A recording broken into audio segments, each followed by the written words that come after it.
আসসালামু আলাইকুম। আজ আমরা জানব আল্লাহর মানুষকে দেওয়া এমন এক নিয়ামত সম্পর্কে যা পার্থিব সব নিয়ামতগুলোর চাইতে উত্তম, আর তা হচ্ছে সময়।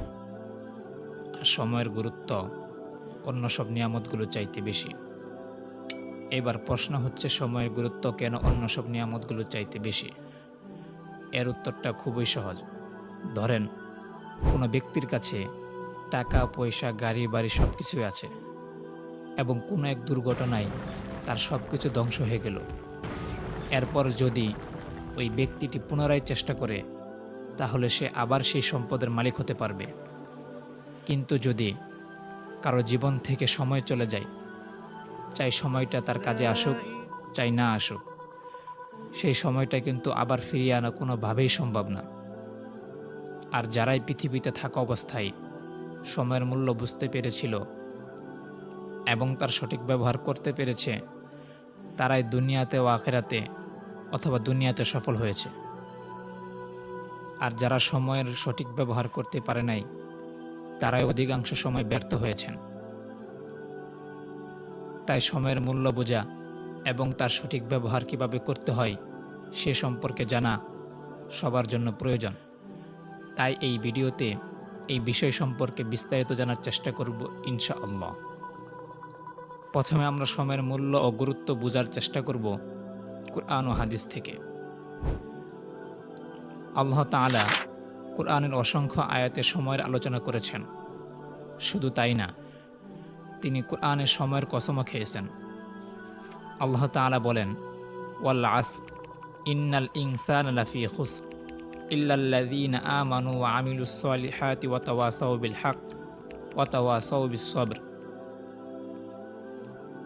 যার অর্থ হচ্ছে, সময়ের কসম, নিশ্চয়ই মানুষ ক্ষতির মধ্যে আছে, তবে ওই সমস্ত লোক ব্যতীত যারা ঈমান আনে, সৎ কাজ করে এবং একে অন্যকে সত্যের উপদেশ দেয় এবং একে অন্যকে সবরের উপদেশ দেয়। আল্লাহ তাআলা কুরআনের আরও অসংখ্য আয়াতে সময়ের কসম খেয়েছেন এবং তিনি সময়ের অপব্যবহারকারীদের কিয়ামতের দিন তিরস্কার করবেন। যখন আল্লাহ তাআলা কাফেরদেরকে জাহান্নামে পাঠাবেন, তখন তার আল্লাহ তাআলাকে বলবেন, হে আল্লাহ, আপনি আমাদেরকে এখান থেকে পরিত্রাণ দান করুন। আমরা পূর্বে যে আমল করতাম তার পরিবর্তে নেক আমল করব। তখন আল্লাহ তাআলা বলবেন, আমি কি তোমাকে এতটুকু বছর দিয়েছিলাম না, যাতে যার বুঝার দরকার সে বুঝতে পারত? তাছাড়া তোমাদের কাছে তো সতর্ককারী এসেছিল। সুতরাং এখন আস্বাদন করো শাস্তি, এমন জালেমের কোনো সাহায্যকারী নেই। কুরআনের পাশাপাশি হাদিসেও সময়ের গুরুত্ব উল্লেখ আছে। হাদিসের মধ্যে বলা হয়েছে, দুটি নিয়ামত এমন আছে যার ব্যাপারে অনেক লোক প্রতারিত হয়, আর তা হলো সুস্থতা ও অবসর সময়। শুধু তাই না, কিয়ামতের দিন মানুষ তার সারা জীবনের সময় কিভাবে ব্যয় করেছে তা হিসাব না দেওয়ার আগ পর্যন্ত স্বস্থান থেকে পা সরাতে পারবেন না। ইমাম আশ-শাফিঈ রহমতুল্লাহি আলাইহি বলেন, সময় হলো তরবারির মতো, যদি তুমি তাকে ব্যবহার না করো তাহলে তোমাকে সে ব্যবহার করবে। এবার সময়ের ব্যাপারে গুরুত্বপূর্ণ একটা বিষয় জানব। ধরেন, কেউ 60 বছরের হায়াত নিয়ে দুনিয়াতে এসেছে।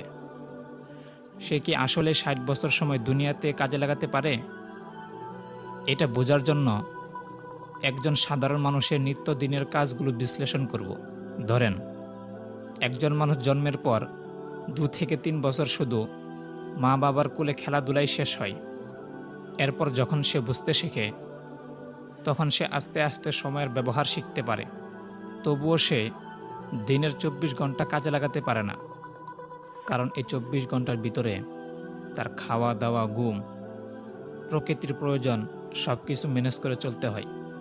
ধরা যাক, সে 24 ঘন্টার মধ্যে 6 ঘন্টা সময় ঘুমের জন্য ব্যয় করে, আর 1 ঘন্টা সে খানাপিনার জন্য ব্যয় করে, আর 1 ঘন্টা সে গোসল এবং প্রকৃতি হাজতের জন্য ব্যয় করে, তাহলে তার 24 ঘন্টার মধ্যে 8 ঘন্টা সময় ব্যয় হয় খাওয়া দাওয়া ঘুমের মধ্যে, আর বাকি 16 ঘন্টা সে নিজেকে নিয়ে, নিজের কেরিয়ারকে নিয়ে চিন্তা ভাবনা করতে পারে।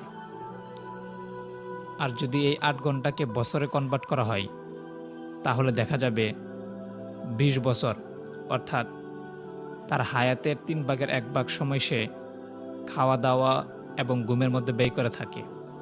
এর একটা সহজ হিসাব হচ্ছে, একজন মানুষ যে কিনা 60 বছরের হায়াত নিয়ে দুনিয়াতে এসেছে, 20 বছর তার খাওয়া দাওয়া এবং ঘুমের মধ্যে কেটে যায়, আর 2 বছর বাবা মার কুলের মধ্যে, ধরেন আরও 3 বছর অসুস্থতা এবং পারিবারিক বিশেষ প্রয়োজনে কেটে যায়। তাহলে যেই ব্যক্তি 60 বছরের হায়াত নিয়ে দুনিয়াতে এসেছে, তার 25 বছর চলে যায়, আর বাকি 35 বছর সে নিজেকে নিয়ে এবং নিজের কেরিয়ারকে নিয়ে ভাবতে পারে। তাই প্রত্যেক মানুষের এই বাকি সময়টাকে কাজে লাগানো উচিত, কারণ প্রত্যেক মানুষকে তার দেওয়া সময়ের ব্যাপারে জিজ্ঞাসিত করা হবে। তাই আমাদেরকে সময় হেফাজত ও তার সঠিক ব্যবহার করতে হবে। কিভাবে সময়ের হেফাজত করব?